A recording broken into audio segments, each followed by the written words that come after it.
¿Eh? Ahí nada más. A ver, ¿qué hiciste, niño? ¿Qué clase pasaste? Medicina legal. Ay, mi madre. ¿Y qué hicieron de medicina legal? ¿Qué avanzaron?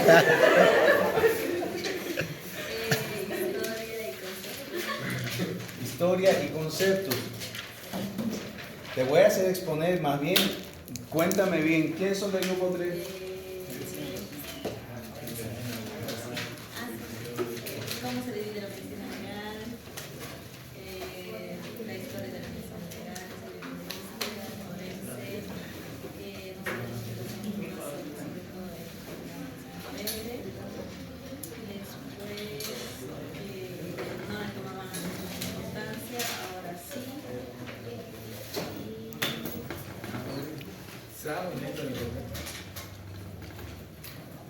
¿Y qué más? Esto vamos a empezar a hablar de todas las cosas. ¿De otras cosas que no hay que ver? ¿Será posible? ¿Cómo te fue, Dios? Mal. ¿Qué pasó?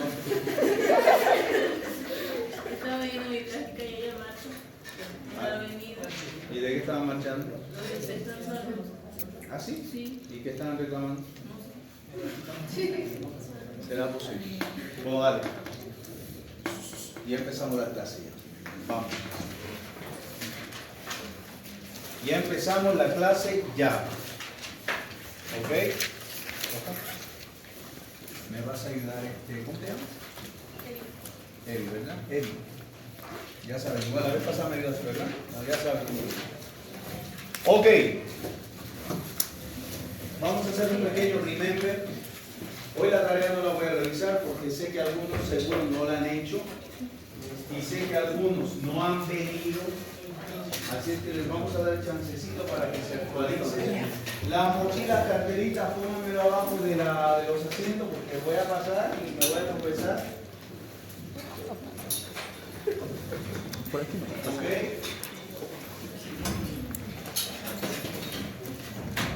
No he entrado. Ok, de aquí todavía no me acuerdo de nadie. ¿Listo?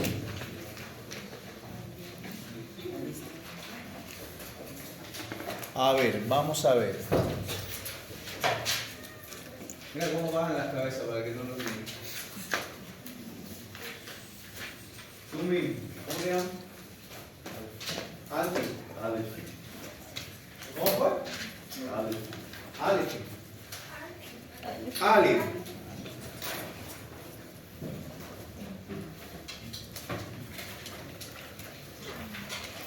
Ale, cuéntame un poquito, dime, mencióname cuáles son los trastornos motores del esófago. Cierren la ventana si pueden, o cierren lo más que puedan para... Motores. Ya hace rato tuvimos un incidente. La calasia bien.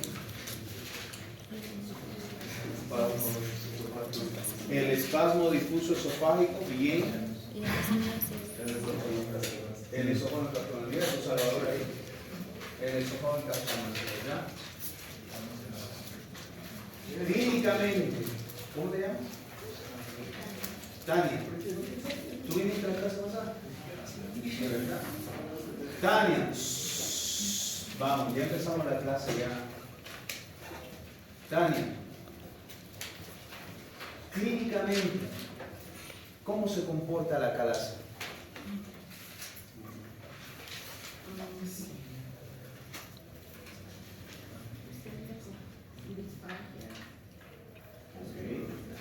Disfagia. ¿Qué era la disfagia?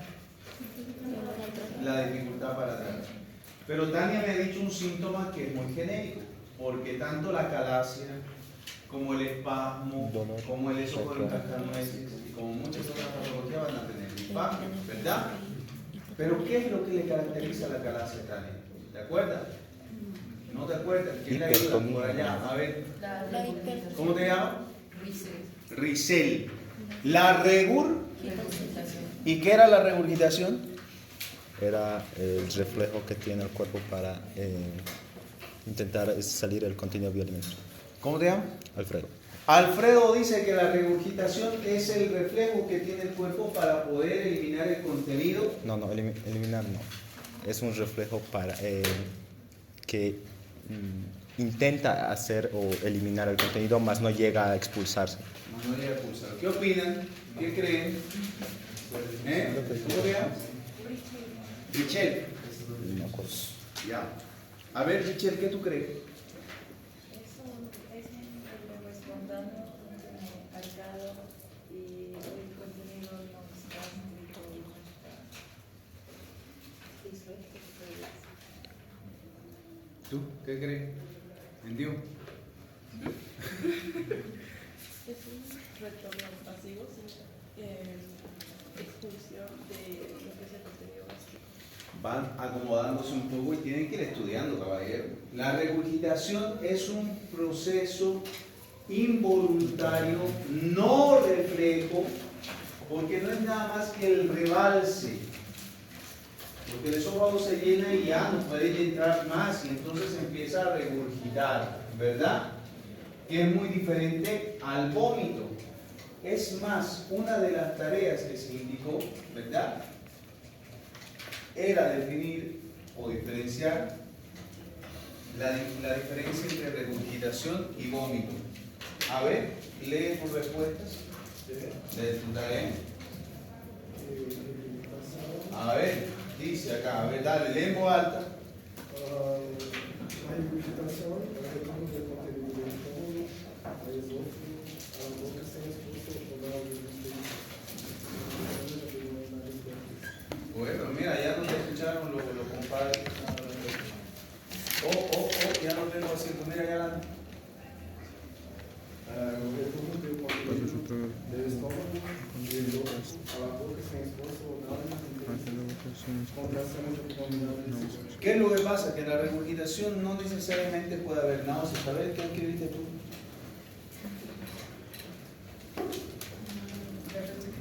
Ajá. Es una salida rápida del contenido del estómago, pues de forma silenciosa, sin esfuerzos, terminando ¿Verdad? Entonces, una salida pasiva, ¿verdad? No hay náuseas, no hay contracciones, ¿verdad? ¿Y el vómito?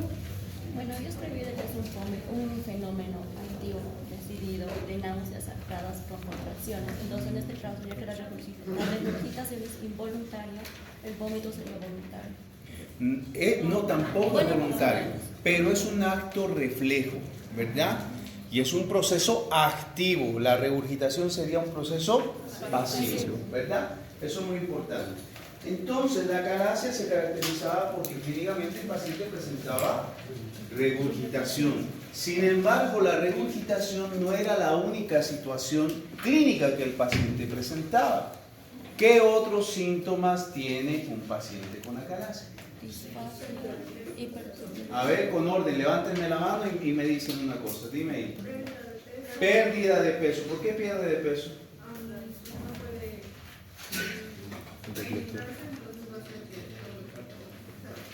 No puede alimentarse de manera adecuada porque todo lo que come lo regurgita, ¿verdad? ¿Qué más? Alcen la mano, Risel.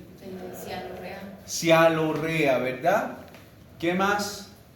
A ver, por ahí de nuevo, ¿cómo te llamas? Jazmín. Dolor torácico, ¿verdad? Eso quería decir, te quitó la idea. ¿Qué más? ¿Ya nada más? ¿Será posible? Creo que sí.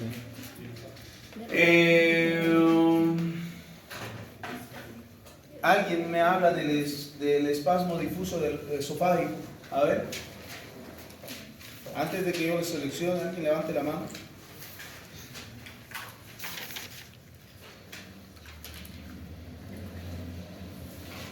¿Voy? Bueno, voy. Ahí. Serían las contracciones involuntarias del esófago y que no son coordinadas. Son descoordinadas, ¿verdad?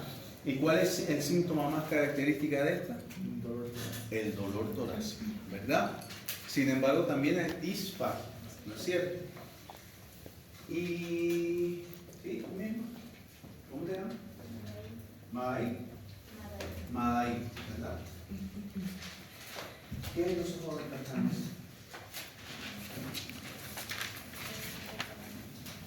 ¿Oh? ¿Te vas un poquito más? Ay, se mi madre. ¿Qué es los ojos de castaños? Va a ser un motor motor, va a ser característico, va a ser fuerte y va a ser Con contracciones muy intensas, por lo tanto, el síntoma clínico característico del esófago en cascanueces es los vómitos, es el dolor torácico, ¿verdad? Porque duele mucho que se contraiga y va a ser el síntoma más característico. Ok, a ver por acá. No miren, ¿cómo miran para otro lado? No, si miro para otro lado no me ve y no me preguntan. A ver por acá. ¿Cómo te llamas? Roxana.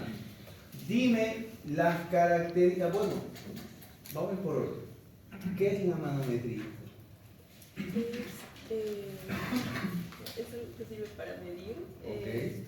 la presión en sí, esto nos va a medir lo que es la presión del esófago. La presión del esófago. Vamos bien, vamos bien. A ver, ¿cómo te llamas? Richel. A ver, ayuda ahí a Roxana. es un metodología, pero es el golpe estándar para detectar cualquier trastorno. ¿Y pero qué hace? ¿Cómo hace? ¿Pero cómo? ¿Quién me dice cómo? A ver. ¿Qué hace pasar ese niño? Dice, ¿cómo es? ¿Estás comiendo también? A ver, vamos, dilo. No te da miedo decirlo, equivóquense aquí. Y aquí vamos a aprender todos, hasta yo. Si yo no recuerdo, Se le mete, suena muy. Ah, se introduce. Se introduce una especie de sonda nasogástrica que tiene varios sensores de presión, ¿verdad? Y al paciente se le da, después de haberlo introducido y colocado en la posición, se le da a tomar sorbitos de agua, ¿verdad?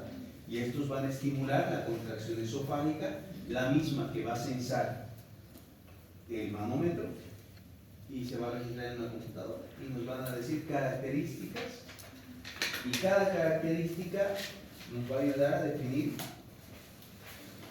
los trastornos. La calasia, desde el punto de vista de la manometría, ¿qué características va a tener? ¿Tú viste la clase pasada? Muy bien. ¿Estudiaste? No buscaste. Ay, mi madre. Estudia para la siguiente. Dime.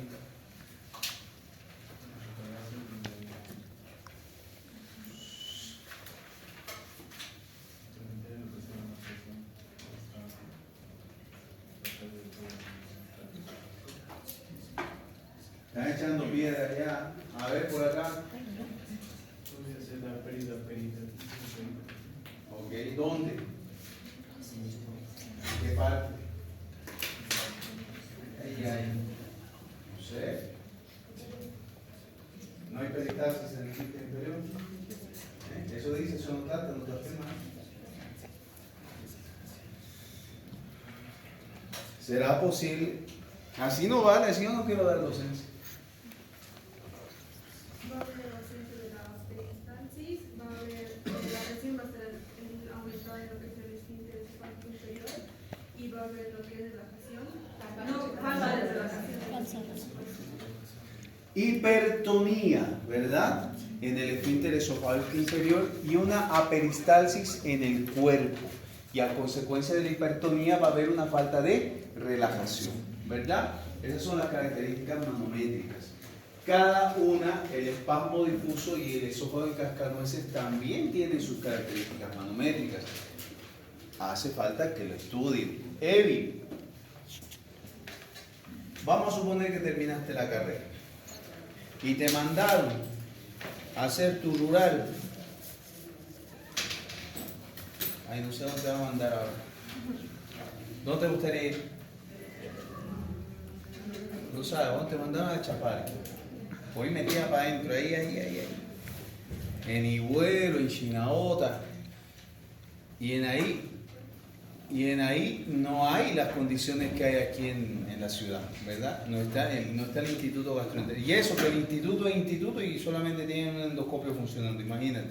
Y ahí en Chinaota peor, no hay nada.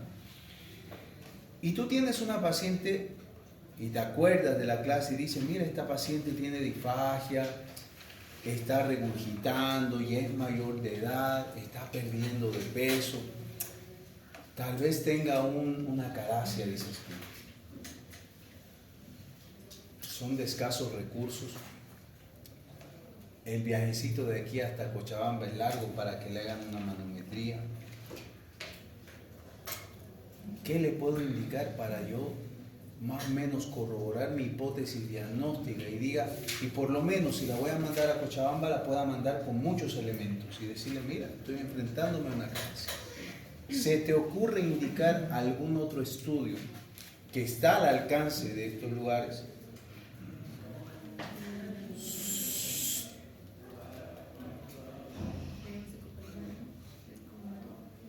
A ver, ¿cómo se llama? Dime. El pico de pájaro. ¿Eso en dónde lo ves? ¿En la ecografía? ¿Eh? ¿No te acuerdas?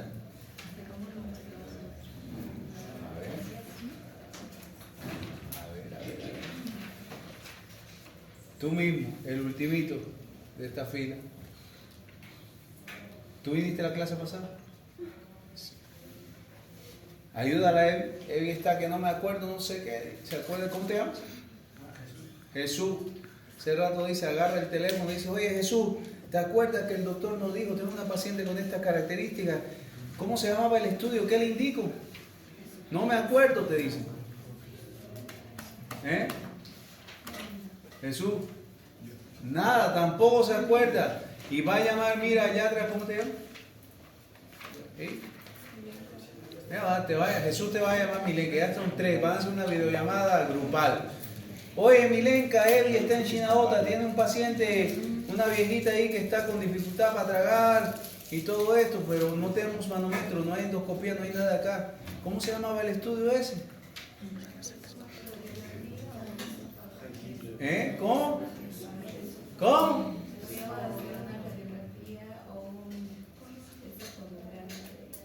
Un esofagograma varitado, esofagograma varitado, ¿verdad? Que se lo hace dándole un contraste que es el vario y se toma la fotografía. ¿Qué esperarías encontrar en el esofagograma? Bueno, aquí encontramos los del pico de pájaro. La famosa, el signo radiológico de pico de pájaro, punta de lápiz o pico de ave, ¿verdad? Bien. ¿Y cómo se caracteriza el pico de pájaro? Porque una cosa es que lo digamos, pero ponte que aquí hay un paciente que no sabe de imágenes radiológicas. ¿Cómo le explicarías? ¿Qué es lo que verías? Describe en otras palabras la imagen, para que todo el mundo se lo imagine. El esfínter se ve. Alto, háblame alto, pues mira allá atrás. En la radiografía se vería lo que ya dije, su pico de pájaro, y estaría en forma de punta de lápiz llegando hasta la parte de abajo. Entonces el esfínter estaría descendiendo y el caso del esófago estaría un poco más dilatado. Bueno, eso.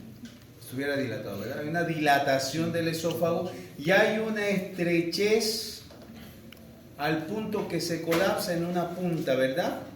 En la región inferior del esófago. ¿Estamos de acuerdo? Ok. ¿Y cuál es el signo radiológico? Camila, ¿cómo estás? ¿Cuál es el signo radiológico del espasmo difuso esofágico?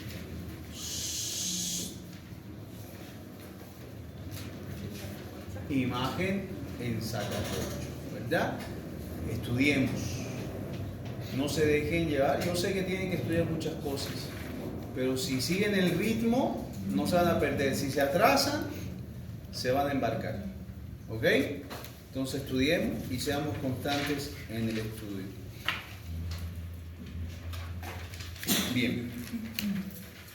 Bueno, como estamos en el área de esófago, el día de hoy vamos a ver lo que es la enfermedad por reflujo gastroesofágico y una de las consecuencias que esta puede ocasionar, que se conoce como la esofagitis por enfermedad reflujo esofágico. Ok, ¿qué sería la esofagitis?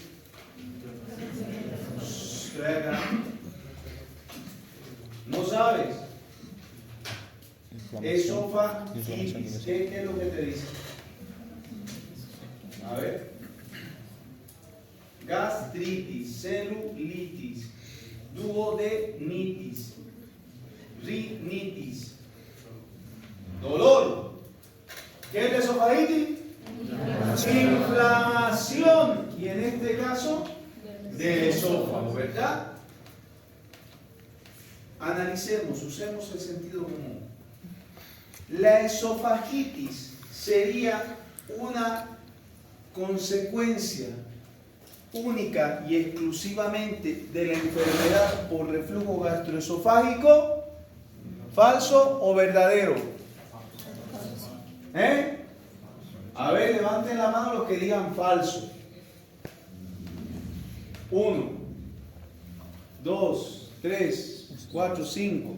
Levanten la mano los que digan verdadero. ¿Y qué? ¿Los demás son voto nulo? ¿Qué vuelva Evo? Tiene que tener opinión, piensen. Lo que estoy preguntando no es algo, es razonar, es tener sentido común. ¿Ok? A ver, ¿quiénes dijeron falso? Por acá, por ahí, a ver, dime.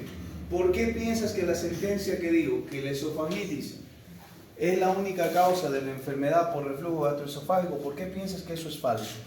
Hay otras patologías que también pueden causar una esofagitis. Por ejemplo, era uno de los diagnósticos diferenciales de la esofagitis eosinofílica. ¿Verdad? O sea, hay otras patologías que también pueden causar esofagitis, que lo vamos a ver en la siguiente clase, que van a ser las esofagitis de causa infecciosa. ¿Ok? Sin embargo, es muy importante esta clase porque vamos a ver una enfermedad que es muy común y la van a ver en la consulta de médico general, que es una consulta donde va a tener mucho este tipo de pacientes. Entonces, hace falta que le presten atención, lo estudien, porque es algo que se puede resolver en sus consultorios. No es una enfermedad necesariamente del gastroenterólogo, ¿ok? Entonces hay que conocerla. Y es importante conocerla porque su alta prevalencia, su alta demanda de la enfermedad hace que muchas veces no sea tratada de manera adecuada y entonces empiecen las consecuencias. Y parte de esas consecuencias es que el paciente se complica y empieza a manifestar síntomas de esofagitis. ¿Ok? Siguiente. Entonces, definición. En el Consenso de Montreal del 2006 se reunieron y dijeron que la esofagitis es... Dale, lee, compadre. Es condición que se desarrolla cuando el reflujo del contenido gástrico causa síntomas molestos y o complicaciones. ¿Ok? En Montreal, en el 2006, un grupo de gastroenterólogos se reunió y trataron de definir. Y dijeron que nada más que el reflujo gastroesofágico no es nada más que la consecuencia del reflujo del contenido gástrico y que éste pueda generar síntomas molestos o complicaciones. Sin embargo, en el año 2016 hicieron un nuevo consenso, el consenso de Lyon. En el consenso de Lyon definieron La enfermedad de reflujo gastroesofágico, cuando nos encontramos con esofagitis, COD, esófago de Barrett o estenosis de... Ok, les muestro este concepto porque ya aquí te está hablando de, esto lo vamos a ver más adelante, que son las esofagitis, que se las gradúa. Sin embargo, en este consenso un poco a mí no me gusta porque ya se van un poquito a un extremo, donde ya la esofagitis, o perdón, la enfermedad por reflujo gastroesofágico y es muy manifiesta. ¿Ve? Y no hace falta que sea la enfermedad tan manifiesta para cuando ya uno hasta puede encontrarse complicaciones. Pero sí hay una verdad, que cuando hay esófago de Barrett o cuando hay esofagitis grado C, grado D, evidentemente hay enfermedad por reflujo gastroesofágico. ¿Ok? En sentido general nos quedamos que el reflujo gastroesofágico no va a ser la enfermedad por reflujo gastroesofágico, va a ser la consecuencia de los síntomas que el paciente presente como consecuencia del reflujo del contenido gástrico hacia el esófago, ¿verdad? Siguiente. La epidemiología. Ok. Como se los había dicho, la esofagitis, la enfermedad por reflujo gastroesofágico y la esofagitis en este caso serían una de las situaciones más frecuentes y comunes de la presentación de la enfermedad por reflujo gastroesofágico. Repito, la esofagitis por reflujo es una de las formas más comunes de enfermedad por reflujo gastroesofágico. ¿Ok? Porque el reflujo va a generar una inflamación del esófago y va a generar esto que se conoce como esofagitis. La prevalencia está en aumento en los últimos tiempos por muchas razones y muchas relacionadas al estilo de vida. Y existen factores de riesgo que pueden predisponer al desarrollo de la enfermedad por reflujo gastroesofágico. ¿Alguien me puede decir por qué es importante conocer los factores de riesgo de esta enfermedad como de cualquier otra? A ver. Nadie, lo escojo yo. Dime. ¿Sería necesario saber los factores de riesgo para así poder evitar como tal que se verifique? Bien, esa es la respuesta. Conoces los factores de riesgo, entonces tienes una forma por la cual vas a actuar. Porque si usted, por ejemplo, menciona, dime ahí cuáles son los factores de riesgo para la enfermedad por reflujo gastroesofágico. Incluyen obesidad, dieta rica en grasas, embarazo, tabaquismo y ciertas condiciones médicas como esclerodermia. Ok, vamos a poner el ejemplo de un paciente con obesidad que está padeciendo de enfermedad de reflujo gastroesofágico. Si usted le da su omeprazol, le da su antiácido, le da todos los medicamentos que se le ocurre que quiera, tal vez lo alivie por un momento, pero no va a resolver el problema. Porque conocer el factor de riesgo, por ejemplo en este caso la obesidad, si ese paciente no baja de peso, no va a poder resolver su enfermedad. En sentido general, de esta y de todas las enfermedades es importante conocer los factores de riesgo porque te va a permitir accionar de manera multidisciplinaria sobre todo lo que sea necesario en ese paciente. Siguiente. La fisiopatología. En sentido general no es nada más que va a haber algún elemento que haga que predisponga el reflujo. Y existen tres condiciones. Hay una alteración anatómica que se conoce como hernia hiatal. Keila, ¿conoce la hernia hiatal?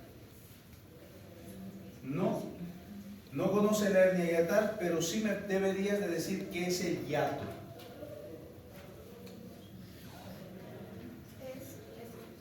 Es la parte del diafragma por donde va a pasar desde el esófago y se va a comunicar con el estómago. ¿Cómo? La hernia hiatal básicamente es la protrusión de una parte del estómago por ese hiato hacia la parte superior. Bien. ¿Cómo te llamas? Brenda. Brenda, bien, gracias Brenda. Sí, actívenme, caballero, actívenme. Tienen que saber. El diafragma tiene un pequeño orificio que se conoce como hiato, que es por donde da paso al esófago, ¿ok? Y entonces, cuando este hiato coincide con la unión esófago-gástrica, que ahorita la vamos a ver, se dice que es un esófago normal, un paso normal, pero cuando hay una protrusión en este caso están viendo en la imagen, el estómago atravesó el hiato y se metió parte de él hacia el tórax, se habla de una hernia hiatal. Y una hernia hiatal, desde el punto de vista anatómico, va a hacer que no funcione de manera adecuada el esfínter esofágico inferior. Lo va a tener entreabierto. Como consecuencia, entonces va a existir un cierto grado de reflujo, va a predisponer. Entonces podríamos decir que todos los pacientes con hernia hiatal van a presentar enfermedad por reflujo gastroesofágico. Sin embargo, todos los pacientes con enfermedad por reflujo gastroesofágico no necesariamente van a tener una hernia hiatal. ¿Han comprendido? ¿Me están siguiendo? ¿De verdad o de mentira? ¿Será posible? Esfínter esofágico inferior hipotenso o incompetente. Sucede cuando, por ejemplo, esto se ve mucho en la endoscopía, que el esfínter esofágico inferior se queda entreabierto, porque habíamos dicho que él debería de estar cerrado. Recuerden que tenemos en el esófago dos esfínteres, está el esfínter esofágico superior e inferior. Ambos funcionan como compuertas. Cuando uno consume alimentos, el esfínter esofágico inferior se abre para poder dar paso a los alimentos, y cuando uno ya no está comiendo, él se cierra. Sin embargo, existen relajaciones transitorias del esfínter esofágico inferior que suelen ser por segundos, menor de 5 segundos, que eso es para poder limpiar, o sea, todo el esófago, porque ustedes constantemente están produciendo saliva y cada cierto tiempo la degluten, ¿verdad? Entonces se llena ahí abajo y cada determinado tiempo hay una relajación fisiológica del esfínter. Pero cuando esta relajación se prolonga en el tiempo, ya es un factor de riesgo y es parte de la fisiopatología de la enfermedad por reflujo gastroesofágico. ¿Ok? Siguiente. Entonces, el esófago tiene ciertas situaciones que lo protegen y hay ciertas situaciones que pueden generar que pueda predisponerse el reflujo. Barrera antirreflujo. ¿Quiénes estarían como barrera antirreflujo? El correcto funcionamiento del esfínter esofágico inferior, ¿verdad? Los trastornos motores del esófago de alguna manera harían que no funcionara bien la peristalsis y podrían provocar o darle como consecuencia cierto grado de reflujo. La saliva tiene un factor protector porque la saliva es alcalina y aparte ayuda a limpiar el esófago, ¿verdad? Y el reflujo biliar tenía un carácter predisponente para el reflujo, porque muchas veces refluye mucho hacia el estómago y del estómago hacia el esófago. ¿Ok? Siguiente. Histopatología. ¿Quiénes son mis alumnos ayudantes de acá? Las dos, ¿no? Rixel y tú, ¿verdad? Anoten ahí y todo el mundo anote. Pregunta para la siguiente clase, para el cuestionario. Mencionen las características histológicas de un esófago normal. Necesito que me digan cómo es la histología del esófago normal, para que podamos diferenciar después lo que puede ocasionarse a consecuencia de un esofagitis. En el caso del esofagitis vamos a ver que va a haber una hiperplasia basal, una elevación de papilas, todo eso lo van a leer, no hace falta que se lo aprendan de memoria, pero lo que quiero que comprendan, que producto del reflujo va a haber un proceso inflamatorio, ¿ok? Que si no se resuelve puede llegar a tener consecuencias, que lo vamos a ir viendo más adelante. Y según el grado de severidad, hasta pueden verse lesiones ulceradas en el esófago. ¿Ok? Siguiente.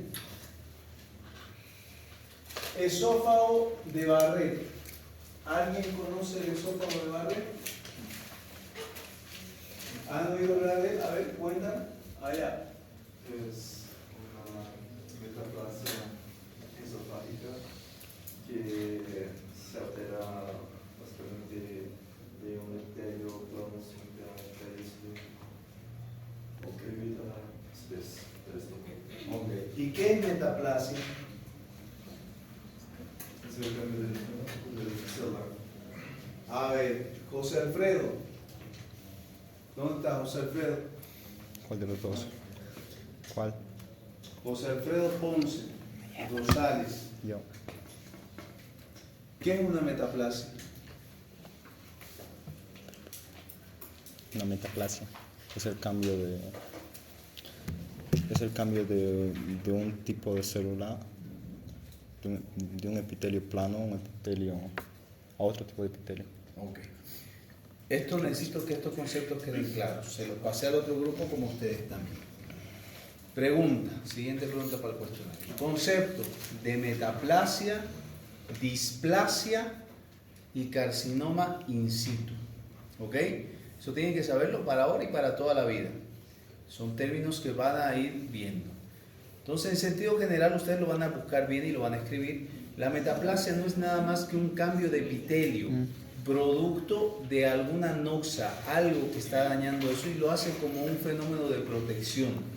Pero si el proceso es constante y durante mucho tiempo, cuidado que esa metaplasia puede evolucionar a algo peor. ¿Ok? Y estos conceptos son muy importantes porque la siguiente clase les voy a hacer una pregunta. Dime. Carcinoma, ¿qué? In situ. ¿Ok? Entonces, en el esófago de Barré no es nada más que la consecuencia de una enfermedad por reflujo gastroesofágico no tratada durante mucho tiempo. ¿Cuál es la evolución? Enfermedad por reflujo gastroesofágico, esofagitis, ¿ok?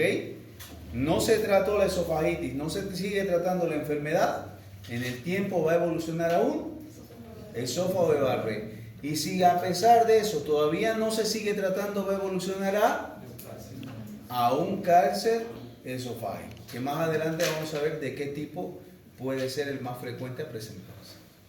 ¿Estamos de acuerdo? Siguiente. Esa es la imagen de un esófago normal. María Fernanda, ¿qué tú ves? ¿Qué te llama la atención de esa imagen?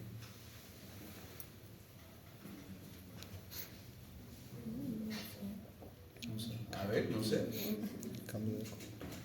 A ver, dime. Cambio de coloración. ¿Todos notan el cambio de coloración? Díganlo entonces. Ahí no está parejito, ahí hay un cambio de coloración. Llama la atención. ¿Qué más les llama la atención? Pequeñas, como sí. Esas son burbujitas. Lo que están viendo ahí son burbujitas. No pasa nada. A ver ahí. ¿Sería una endoscopia después de la utilización de ácido acético para identificar esófago de Barré? Mira, ya el otro está inventando ya. No hay ácido acético, pero vas bien. Pero no hay ácido acético, porque aparentemente ahí dice esófago normal, ¿verdad? ¿Qué más les llama la atención de ahí?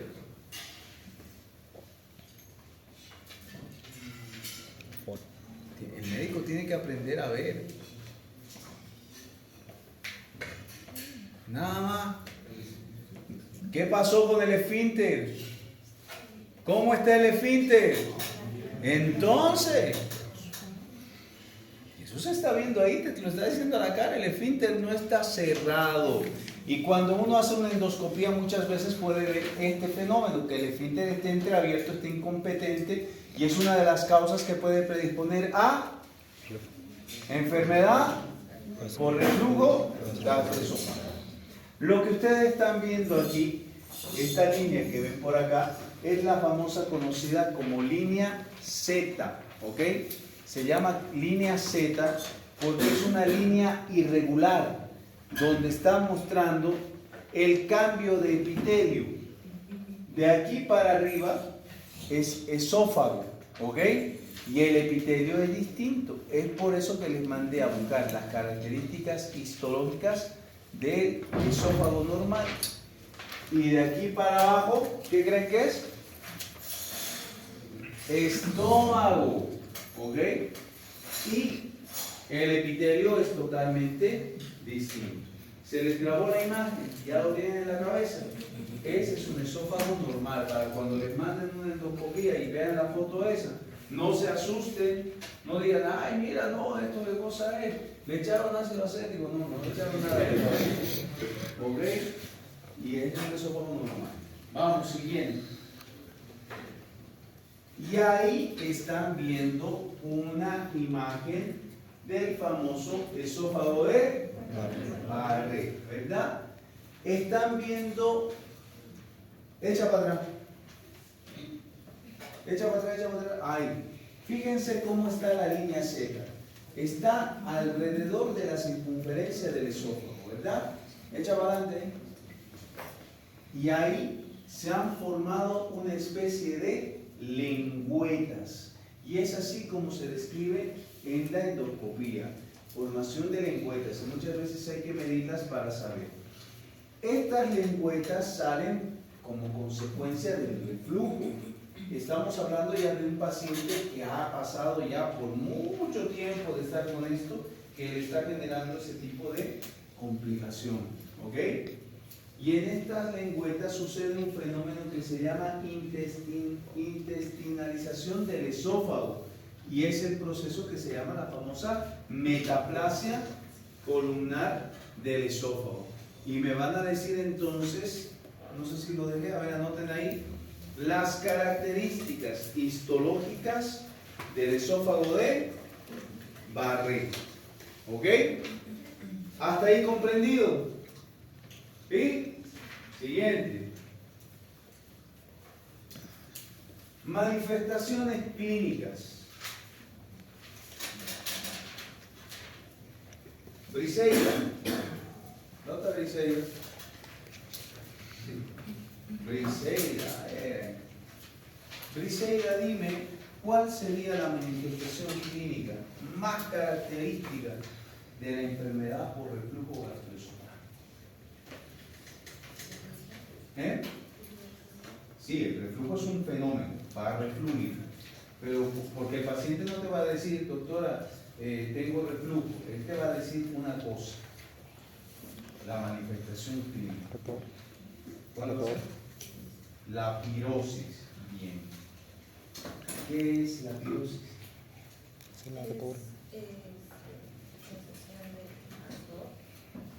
¿Dónde? ¿Y dónde está el esófago? Porque el paciente no te va a decir, me arde mi esófago. ¿Dónde? En la cabeza. En el pecho, ¿verdad? La pirosis es la sensación de ardor, dolor en el pecho, en la región retroesternal. Tanto así que muchas veces hasta hay que diferenciarla con situaciones como la angina de pecho y esas situaciones que pueden presentar dolor y ardor. ¿Ok? Algunos pacientes pueden tener cierta regurgitación ácida, ante todo en el horario nocturno.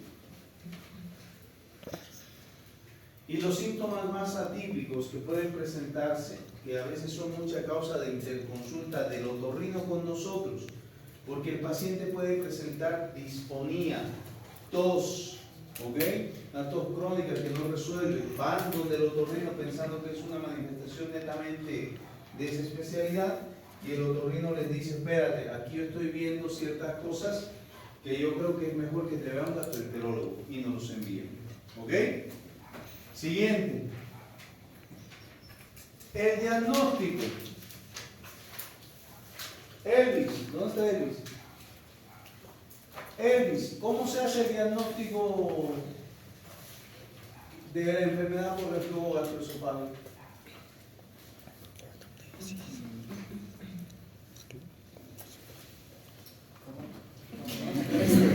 ¿No me has escuchado? A través de un historial clínico haces el historial clínico? ¿Eh?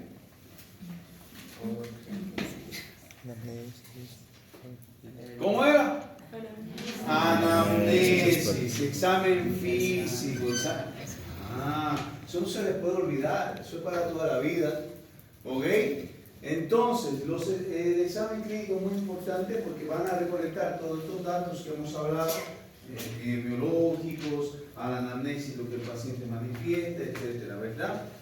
El estudio más importante para indicarle acá va a ser la endoscopía digestiva superior, que nos va a permitir ver ante todo el grado de afectación de la enfermedad por reflujo gastroesofágico, en todo caso las consecuencias que van a ser las esofagitis, ¿verdad? Y la manometría muchas veces puede ser necesario ante todo para ver si hay algún esfínter esofágico inferior incompetente, se va a poder ver por la manometría. La pHmetría esofágica no es nada más que igual, se le pone como una sondita y se deja ahí una tirita que ayuda a medir el nivel ácido que está teniendo el esófago para ver. Eso hoy en día, digamos, se hace, pero no es muy usado porque de repente hasta son procedimientos o estudios que son muy caros y que otros elementos te pueden ayudar a diagnosticar la enfermedad por reflujo. ¿Ok? Y la última, la prueba terapéutica con IVP. ¿Qué es un IVP? ¿Cuál conocen aparte del omeprazol? Lansoprazol, pantoprazol. Bien. A ver. Tania. ¿Dónde está Tania? Tania, dime. ¿Qué es lo que hace un IVP? Inhibe completo. Inhibe la bomba de protones. ¿Y qué es lo que hace? ¿Qué quiero? ¿Por qué? Disminuye la producción de ácido clorhídrico. ¿Eh? Disminuir la acidez lo que hace, o sea, aumentar el pH para que sea más alcalino, ¿verdad? Y entonces no genere ese dolor. Y muchas veces se usa esta prueba. Tú al paciente le das un omeprazol y todo eso, unos 3 días, y el paciente le dice, doctor, me ha aliviado, ya no me arde más el pecho. Y tú dices, es una prueba terapéutica diagnóstica. ¿Ok? Y en este caso, un estudio radiológico, Roxana, ¿cómo nos puede ser útil para la enfermedad de reflujo, en este caso la esofagitis? ¿Qué tú crees? ¿En qué sentido te ayudaría? ¿Eh? Sí, o sea, ¿en qué sentido te ayudaría?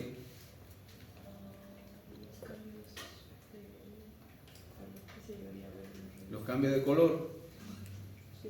A ver, ¿alguien me ayuda ahí?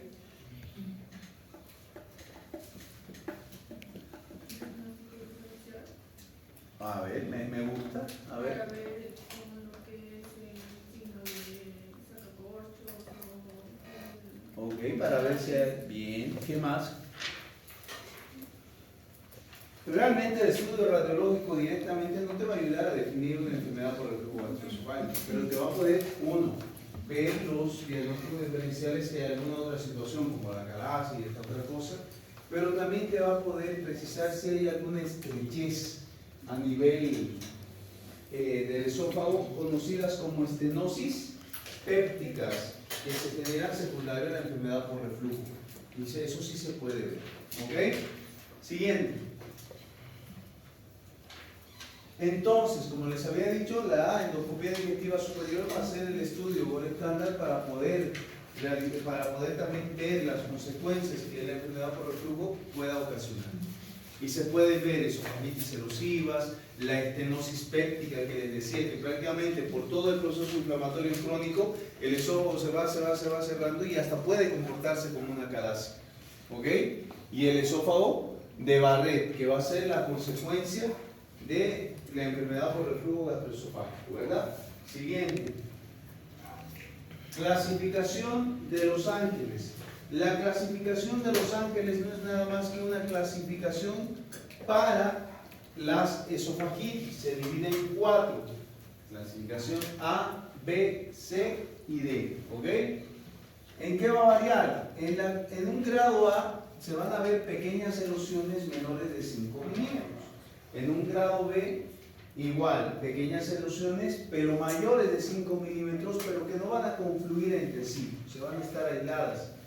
En el grado C, estas erosiones van a confluir, se van a unir, y van a extenderse alrededor de la circunferencia, pero en menor del 75%.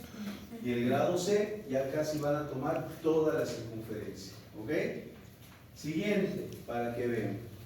Entonces ahí van a ver una esofagitis grado A, lo blanquito ahí son las erosiones, están aisladas, ¿veis? Son pequeñitas. Y en el grado B hay más erosiones, las erosiones son lineales, le están viendo, ¿verdad? Pero son mayores de 5 milímetros, pero son pequeñitas. Y aquí en el grado C, las erosiones han llegado, mira, a confluir, pero toman menos del 75, y en el grado D prácticamente toman todo. Y eso duele, ¿ok? Y es la consecuencia de la enfermedad por reflujo gastroesofágico. Siguiente. Esto que les mencionaba, lo de la pH-metría, no se realiza a todos los pacientes, pero bueno, una forma de, digamos, para algunos estudios científicos y eso, se suele hacer. Lo revisan con calma, no es tan relevante para esto. Siguiente. Diagnóstico diferencial. Como lo habíamos dicho al principio, la esofagitis no es una situación única y exclusiva de la enfermedad por reflujo gastroesofágico. Esta tiene que ver con muchas otras situaciones, como la esofagitis eosinofílica, la pirosis funcional, los trastornos moteros del esófago, la angina de pecho, las esofagitis infecciosas, etc. ¿Ok? Entonces hay muchas otras causas también de esofagitis. Siguiente. El tratamiento. Y esta es la parte más importante, porque si bien los IVP son importantes para el tratamiento del esófago, de la esofagitis o de la enfermedad por reflujo gastroesofágico, si no se actúa sobre los factores de riesgo, entonces no se puede mejorar la situación médica del paciente. Pregunta para el cuestionario: mencione el tratamiento no farmacológico, mencione y argumente el tratamiento no farmacológico de la enfermedad por reflujo gastroesofágico. O sea, de cada cosa que mencionen tienen que decir: tiene que bajar de peso por esto, por esto, por esto. Tiene que hacer esto por esto, por esto, por esto. Por ejemplo, a ver, vamos a razonar. Libé. Libé,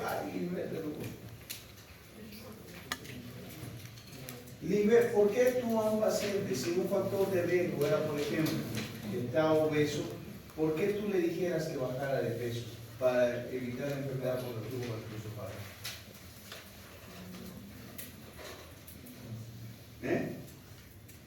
Pero a ver, esto es sentido común, esto no está en los libros. Entonces, a ver, ¿por qué a un paciente gordito que está con enfermedad por reflujo gastroesofágico, yo le digo que baje de peso? Contenido graso. A ver, tú mismo le dices.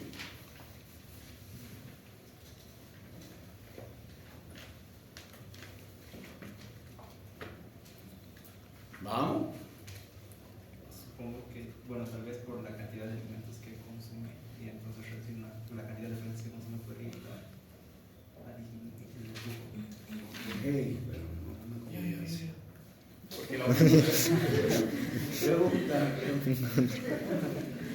Porque porque al estar gordito, en todo caso, aumentaría lo que es la presión intraabdominal del paciente, y es lo que le generaría más dolor y malestares. Por más IVP o cualquier cosa que le den, si no actúan sobre el factor de riesgo, y es lo que van a decirme en esta parte del tratamiento no farmacológico, no. Le digo que baje de peso, ¿por qué? Porque el paciente, al estar gordito, la presión intraabdominal aumenta y hace que se produzca el reflujo. ¿Ves? Al bajar de peso se resuelve el problema. ¿Por qué tengo que elevar la cabecera de la cama? ¿Por qué tengo que evitar que el paciente consuma chocolate, menta u otros alimentos? ¿Por qué? ¿Por qué tiene que dejar de fumar? ¿Por qué no debe de acostarse después de dormir? Voy a preguntar a cualquiera que no me respondan. Siguiente. Y el tratamiento farmacológico, apoyarlo con antiácidos, ¿ok? El hidróxido de aluminio, y ante todo el uso del omeprazol. A ver, vamos a ver qué tal vamos por acá. Camila. Oye, aquí me salen pura chica, ¿no? A ver, no, Camila, te salvaste. Arnold, ¿dónde está Arnold? Aquí. Ah, ya respondiste. Vamos por acá. Kevin. Ahí está, mi madre, ya estuvo Kevin. Kevin. A ver, dime un IVP que conozcas. El pantoprazol. Bien. Ahora dime su presentación y dosis.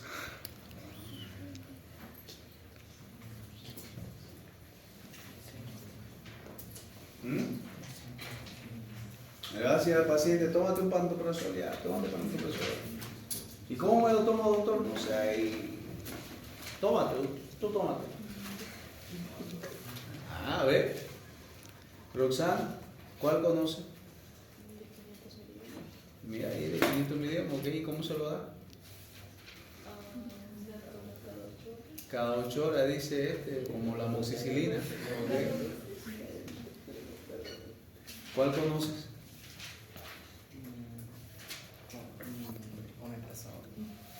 Ajá. ¿De cuánto viene?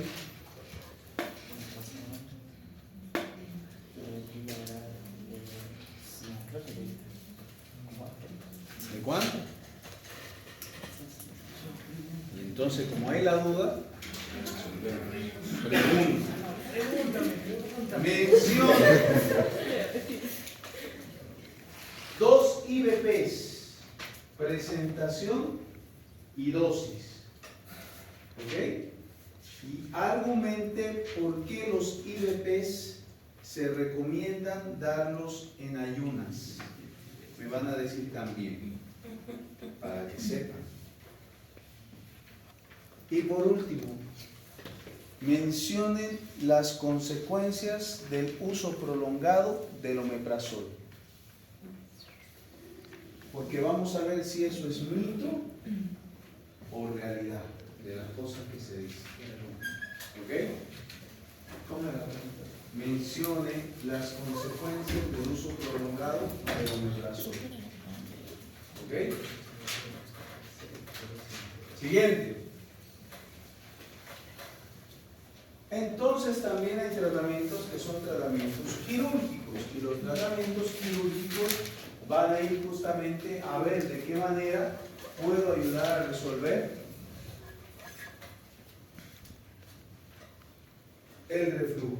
Y en este caso se hace un procedimiento que se llama funduplicatura de Nice, donde están viendo ahí que toman una pequeña porción del estómago y le dan una vuelta al esófago para que ayude, mira, a cerrar la compuerta y entonces el paciente presente menos reflujo. ¿Ok? Siguiente. Entonces, las complicaciones de la enfermedad por reflujo gastroesofágico van a variar y entre ellas va a estar el esófago de Barré, como le habíamos dicho, y lo van a repasar y lo van a leer porque eso es pregunta de examen. ¿Ok? La estenosis esofágica, que es también otra consecuencia de la enfermedad por reflujo no tratada y de larga data, y la presencia de úlceras esofágicas que en algún momento determinado pueden llegar a sangrar y hasta a veces perforarse. Muy raro, pero puede suceder. Siguiente. ¿Y colorín colorado? Se acabó la diapositiva. ¿Dudas? ¿Preguntas? ¿Todo está claro? Cada clase vamos a empezar con un remember de la clase anterior y de las clases anteriores. O sea que tienen que venir, miren, fresquitos de conocimiento. ¿Ok? Porque voy a seguir preguntando la calasia, voy a seguir